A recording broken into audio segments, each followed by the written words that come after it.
Long ago, by the rolling waters of the Yangtze River, two great armies faced each other. On one side stood the massive fleet of the north, led by the ambitious Lord Cao Cao. On the other, the smaller but clever forces of the south. General Zhou Yu stood on the riverbank, watching the enemy's ships. He knew that to win, he didn't need more soldiers, he needed a better plan. He needed to sow the seeds of doubt in the enemy's mind. Suddenly, a small boat emerged from the mist. It carried Zhang, an old-school friend of Zhou Yu who now served the Northern Army. Zhang thought he was being clever, coming to spy on his old friend under the guise of a social visit. Zhou Yu saw him coming and smiled. He knew exactly how to use this friend to deliver a message that would destroy the enemy from within.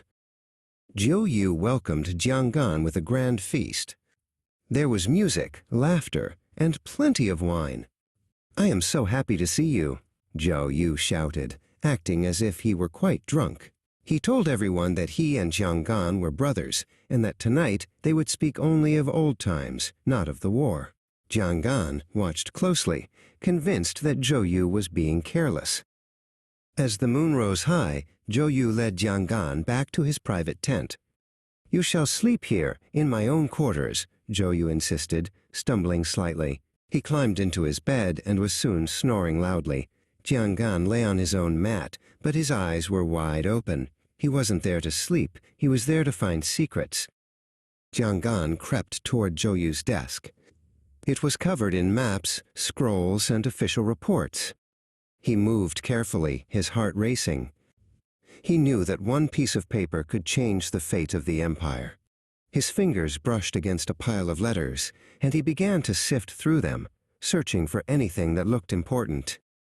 His eyes lit up when he found a particular letter. It was addressed to Zhou Yu from two of Cao Cao's own top naval generals. The letter whispered of betrayal. "We are only pretending to serve the North," it read. "Soon, we will deliver the head of Lord Cao Cao to you." Zhang gasped. He couldn't believe his luck. He had found proof of a secret plot. Zhang didn't wait for morning.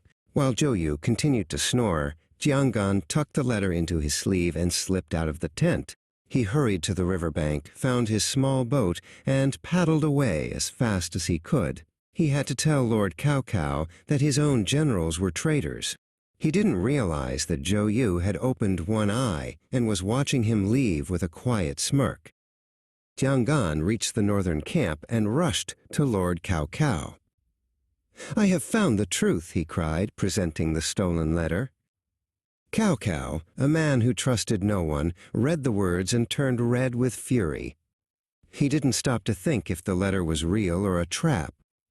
He only saw the threat of betrayal from the men who led his fleet. In a fit of rage, Cao Cao summoned his naval generals and ordered their immediate execution.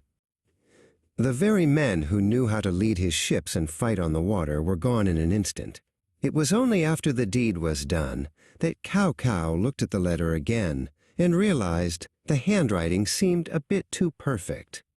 A cold chill ran down his spine. He had been tricked. Back across the river, Zhou Yu watched the sunrise. He heard the news of the executions and knew that the North's greatest advantage, their naval leadership, was gone. Without firing a single arrow, he had won the first and most important battle of the war. He had used the enemy's own suspicion against them, proving that the mind is the sharpest weapon of all.